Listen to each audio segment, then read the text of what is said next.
This activity gives you another opportunity to work through producing the state space representation and transfer function representation for a system. So in this case, we're using that circuit example from 2 classes ago. The only change that we're making here is that we're explicitly calling this voltage here, V2, to be our output Y. So you can kind of imagine that we're going to put an oscilloscope across that capacitor, and we're going to be plotting then the voltage of that capacitor over time. So that's kind of how you think about an output. There's going to be a sensor there that's going to be measuring that. And then the current coming out of that source, we're going to specifically call our input U, just to kind of be consistent with the way that we're calling U the input and Y the output. So go ahead and take some moments and work through these different representations, keeping in mind that the state space representation, our goal is to create a coupled set of first order differential equations. And that's what we call state space. And transfer function will be applying the Laplace transform and solving for the output in terms of the input. So press pause and give that a try.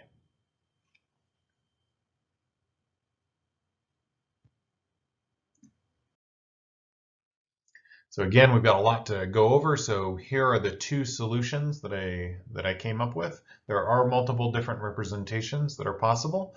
One thing that's certainly possible is you could have picked your set of states to be in a different order, and that would cause some of these entries to be in different positions in your matrices. So you can make sure to take that into account when you're checking. So let's go into each one individually. Let's start with state space.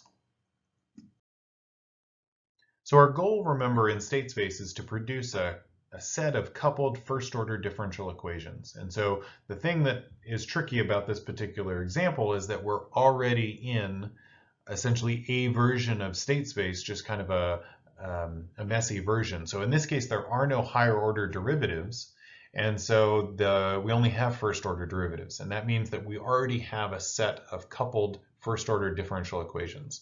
So in this case, V1 dot is there, and here it's V2 dot, and here it's IL dot. And so we only have those 3 equations with the 3 first derivatives. And so really what we need to do is just reorganize this to put it into state space form. So if we pull the derivatives to the left-hand side and put all the other terms to the right-hand side, we can produce this, which now looks a lot more like state space notation. And if we define, and this is where you could easily define your variables in a different order than me, but if you define x as being v1, v2, and il, then notice these are all the things that we have derivatives of. Then we've also got all of the different coefficients then that appear in these matrices. So that's going to appear in the input matrix, and the rest of these are going to appear as coefficients in the state matrix. So from that, we get V1 dot, the coefficient there in front of V1 is just right here, because again, this V1 multiplies the first column, V2 multiplies the second column, and IL multiplies the third column. And here we've explicitly said that our output is going to be V2. And so that is why here, the 1, we're going to make Y, the output, equal to V2. And so now we're going to look at the transfer function approach to solving this problem. So this slide's particularly messy, but the process is just what we've talked about before, where we take these 3 differential equations and apply the Laplace transform. So the unknown u is just capital U of s, and each of these we just define, each of these different variables we define capital versions. And so the interesting parts for the Laplace transform are where these derivatives are, and so where those occur, we inject, so where V1 dot is, we're going to inject S times capital V1 minus the initial condition. And again, in this context, we're not going to take into account the initial conditions, but again, they are there if we were to use them. I, in fact, have missed out on putting down IL of 0 here and then canceling it out. So you get these three equations in the Laplace transform domain, and now our goal is to create the mapping between the input and the output. So we know what the input is. It was u. The output, we've been told, should be v2. So that means that in the course of combining these equations together, we want to get down to something where we're mapping the input to the output. And in fact, we want to get v2 equals something, that something's the transfer function multiplied by u of s. So that's why this whole thing ends up being in the denominator of the solution. So that's where we're going to. So that means that we want to get rid of IL variables and we want to get rid of V1 variables. So that's our goal. So here we could, we simply just consolidate some terms in V1 and get this expression, which has a U in it, which is good, but it also has a V1 and an IL. So in the second equation, we can combine some terms, which are the V2 terms. And so we're going to keep the V2 and we're going to get rid of IL. So we could plug that IL into another equation. And that other equation is this one, where we're going to just rearrange it to see that now we have this IL in here that we can substitute in. And so that's what this arrow is doing. This arrow is saying I'm going to take this, I'm going to substitute it in for IL. And so that's where we end up getting this particular equation, which is saying that V1 is equal to all of this. And this is all just algebra. And the beauty of dealing with the Laplace transform is now that we're doing algebra instead of differential equations. So now what we're going to do is pick this kind of already slightly nasty equation and plug it in up here for this V1. And then take this and plug this in for IL. And that is what ultimately gives us this large equation, which is now, we've now effectively gotten rid of V1 and we've effectively gotten rid of IL. And there's certainly many different ways that you could have chosen to substitute these in to get down to this same point. But in the end, when you solve for V2 in terms of u, you will have to get something that you can simplify down into this particular format. And so by, again, writing V of s, or in this case, V2 of s is equal to something times u, oops, capital U of s. This something is this 1 over this large term, and that is the transfer function that describes the system.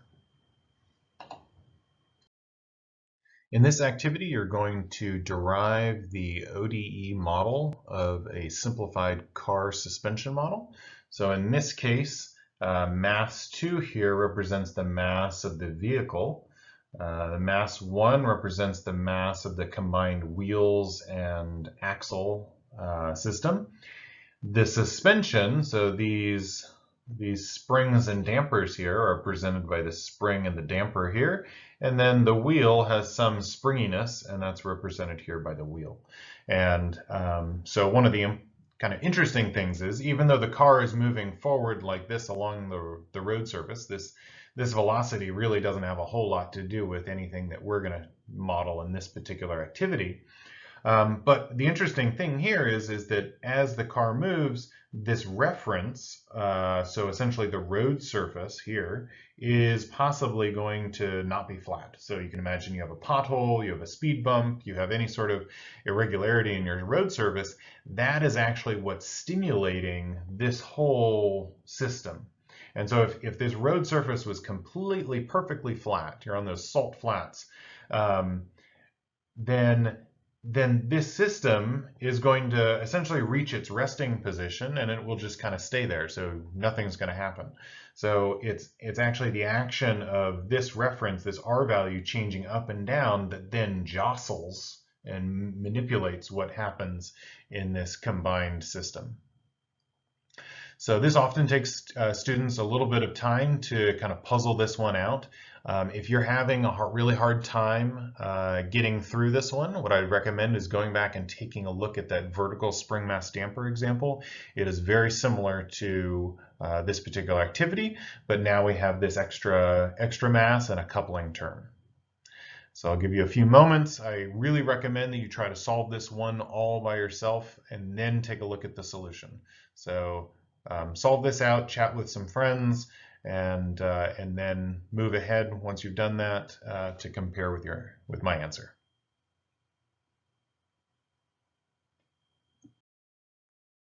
All right, so you've managed to make it through. Very similar to the vertical spring mass damper. The key idea here is to first draw your free body diagram. In this case, we have two masses. So in this case, I've got mass 1 up here, and so that's this bottom mass. And again, the really important thing when you're dealing with these free body diagrams is to make sure you know which direction you're drawing your arrows and kind of be purposeful about that, and then think about what it means for these variables x and y to either be positive or negative. So the arrow here indicates that y being positive goes up, and this arrow means that x being positive also goes up. And so what you want to think about is, what are the forces that this block is going to feel when x becomes positive? So when x becomes positive, you're going to be stretching this kW spring. So it makes sense that the force then would be pulling down. And so that's the reason why I've personally made that choice to put that down and then write the force such that when x is positive, that's a positive force. So now the positive x direction then pulls this block down. Likewise, we've got the spring force and the damping force. These are actually going to pull up. And in this case, these are going to pull up when y is positive. And so that's why I've written these as pulling up, and y is my first term, that it's positive. So again, if you wanted to, you could switch these arrows around and then switch these two and essentially make that, for example, x minus y, but with an arrow going down into the block. So that's essentially the same. So once you have your free body diagram, the beauty is that now you can say that it's the mass times the acceleration. So the variable that's describing this block is x, so it's x double dot. And that's going to be the sum of all the forces on this. And so in this case, if the arrow is pointing down, that's pointing in the opposite direction of x, that means you're going to have this minus sign. If these are pointing up, then that means that this force provides an acceleration in the positive x direction, and so these come in with positive signs. But what you should be looking for is the fact that the damper causes these derivative terms, and the springs should not have derivatives on them. And in this case, it makes sense that the force on the spring down here is going to be related to the difference between x and r. And here, the spring and the damper, this is going to be related to the difference between x and y. So again, if x and y move together, and they move the same amount together, then there is no change in the force here. But if x and y move and y is getting bigger and x is staying the same or not changing very much, then that means that this is, say, stretching the spring and stretching the damper, and so that will cause forces. So similarly, you can write your block diagram or your free body diagram for mass 2. In this case, it just has the two forces that are attached at the base here. In this case, I'm going to write it using the same term, so it's ks times y minus x. And so here then I've placed the arrow going down because as y gets bigger, that's going to stretch this spring and pull the block back down. And the same thing happens here. And so the important thing about a damper is that this is really describing resisting the rate of change of y and x. So these are relative velocities, not relative displacements. So again, these both enter going the opposite direction of y, and so they both come in with this minus sign, and you set that equal to mass times acceleration. So what that gives us, if we just do a little bit of reorganization, pulling the double dot terms to the left, then we can rewrite this, and we're going to see why we rewrite it later, but we can rewrite this like this. but you could leave it essentially in these two equations as well, and that's a very valid model. This particular description sets us up for doing some stuff that we'll do in the next classes.